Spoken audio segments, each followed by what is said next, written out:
Le 11 novembre 1918, à 11 h, dans toute la France, les cloches sonnent à toute volée. Au fond, les clairons sonnent le cessez-le-feu.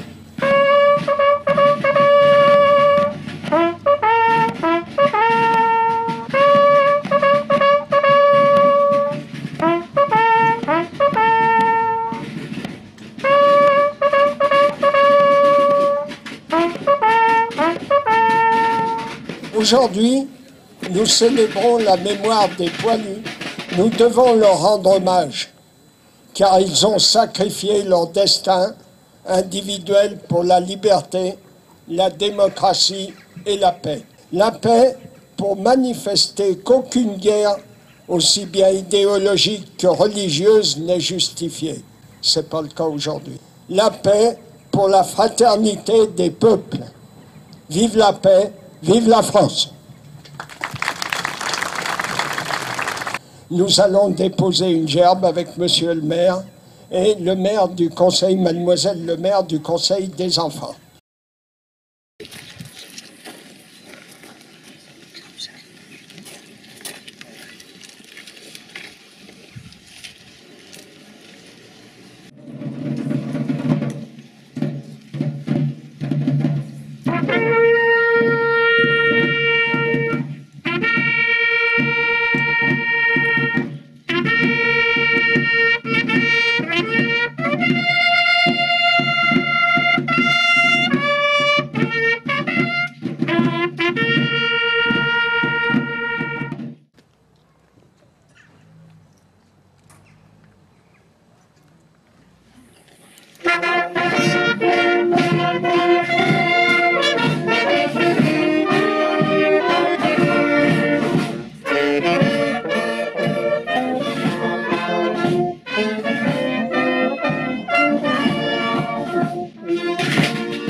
La croix de guerre 1914-1918 est remise à des combattants et à des communes. Devenue la croix de guerre 1939-1945, puis la croix de la valeur militaire en 1956, elle distingue les militaires et depuis peu les civils ayant accompli des actions d'éclat pendant des guerres, des missions ou des opérations extérieures. Ces décorations sont un lien intergénérationnel indélébile qui regroupe toutes celles et tous ceux qui ont fait la démonstration de leur courage, de leur sens du devoir et de leur esprit de sacrifice de 1915 à nos jours.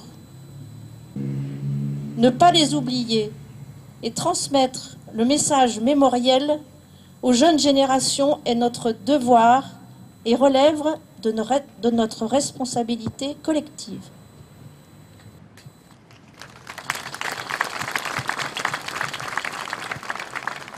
Merci, Madame Braque. Ainsi s'achevait dans les brumes de l'automne la Première Guerre mondiale commencée 4 années plus tôt, en août 1914. La France victorieuse était affaiblie. 1 400 000 morts, 740 000 invalides, 3 millions de blessés, des centaines de milliers de veuves et d'orphelins. L'Union française des associations de combattants et de victimes de guerre, fidèle au souvenir de toutes celles et de tous ceux victimes de toutes les guerres, invite la jeunesse à œuvrer pour un monde plus juste, plus solidaire et plus fraternel. Vive la République, vive la France.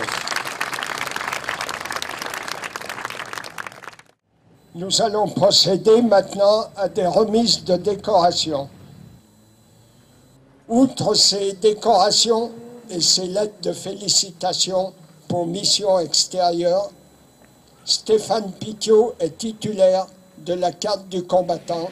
Stéphane Pitiot, au nom du secrétaire d'État chargé aux anciens combattants, je vous remets la croix du combattant volontaire.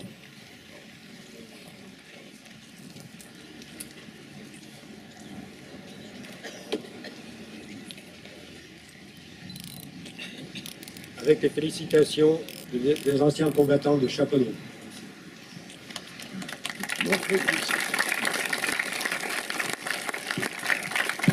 Outre ses certificats et diplômes militaires, Christian Curtet est titulaire de la carte du combattant. Christian Curtet, au nom du secrétaire général aux anciens combattants, je vous remets la croix du combattant.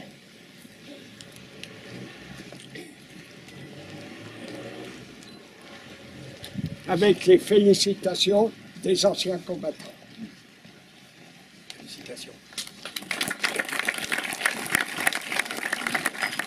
Il n'avait que 23 ans, à 2 mois de l'armistice. Notre jeune camarade était élève centralien en 1915 et il possédait au plus haut point le sentiment du devoir. Plutôt que de rester à l'école, il a supplié sa famille de l'autoriser à faire sa demande de pilote, trouvant qu'il pouvait être plus utile à son pays dans un rôle plus actif. Son nom est à jamais inscrit dans la liste de nos héros et figure sur la plaque commémorative posée à l'entrée du bâtiment des amphithéâtres de l'école centrale à Écully. Les centraliens d'aujourd'hui honorent sa mémoire. Je vous remercie.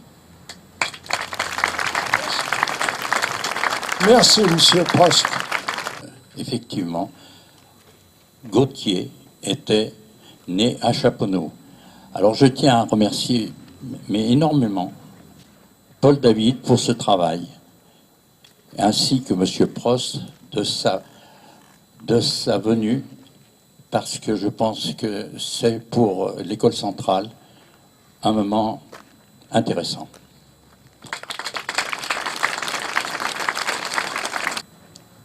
Ce livre retrace la vie d'un jeune instituteur, Pierre, recruté dans l'armée pour combattre les Allemands pendant la Première Guerre mondiale. Durant 4 ans, il va être confronté à la terrible condition des soldats du front. La faim, le froid, les blessures, la peur. Voici la lettre qu'il adresse à son épouse, Elisabeth. Ma chère Elisabeth, qu'il est bon de lire tes lettres. J'aurais tant aimé être là pour Noël. Nous avons passé une semaine difficile. Les attaques n'ont pas cessé pendant 3 jours et 3 nuits. Nous déplorons la mort de 4 de nos camarades. Comme je le trouvais beau, mon pays, il y a quelques semaines encore, les champs étaient magnifiques, riches à profusion. Maintenant, tout n'est que désolation, les fermes sont brûlées, la terre saigne. Le sang et la boue se mêlent sous chacun de nos pas. Combien de temps encore pourrais-je éviter les tirs des mitrailleuses ? Le temps est de plus en plus mauvais. Nous passons des journées et des nuits entières sous la pluie. Nous vivons dans la boue, elle est partout. Nos vêtements en sont couverts, notre peau imprégnée. Malgré tout, je ne m'en sors pas trop mal car ma santé est bonne. Certains ne supportent plus d'être réduits à l'état de bêtes sauvages. Comme elles, nous rompons dans les plaines, contraints de tuer pour sauver notre peau. J'ai l'impression de n'avoir plus rien d'humain. Faut-il que j'aime mon pays pour me battre ainsi?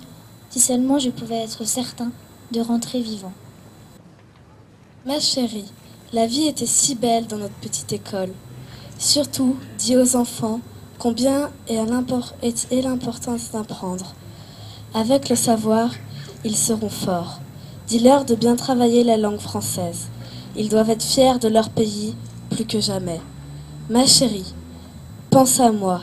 Je t'embrasse en espérant te revoir bientôt. Souhaite un joyeux Noël aux petits. Ton mari Pierre, qui t'aime infiniment. Merci à vous. Maintenant, je vais passer la parole à Monsieur le maire. Ces épisodes de l'histoire doivent à jamais demeurer présents dans nos esprits. Est-il besoin de rappeler que la menace de guerre internationale est toujours présente, justifiant l'envoi de nos soldats sur de nombreux théâtres d'opérations? La guerre déclarée au monde occidental il y a près de 15 ans est désormais sans visage, sans frontières, sans éthique et sans pitié. L'ennemi va même jusqu'à lobotomiser et enrôler dans ses rangs des enfants de France pour les retourner contre leur patrie et leurs frères dans des entreprises terroristes suicidaires. Plus que jamais, nous avons le devoir de soutenir nos troupes dans leurs actions par nos pensées, nos paroles et, pour ceux d'entre nous qui ont la foi, par nos prières. Ces soldats français combattent pour une Europe qui traverse une crise sans précédent. Ils incarnent néanmoins l'esprit de patriotisme, de résistance et de sacrifice qui animait ceux de 14, à qui nous rendons hommage, et plus particulièrement aujourd'hui à Antonin Gautier. La Première Guerre mondiale a fait près de 20 millions de morts et blessés civils et militaires, sans compter les millions de veuves et d'orphelins, victimes collatérales et innocentes d'un conflit qui les dépassait. Leur souvenir ne doit jamais nous quitter et nous devons nous montrer dignes de leur exemple reçu en héritage. Vive Chaponeau, vive la République, vive la France.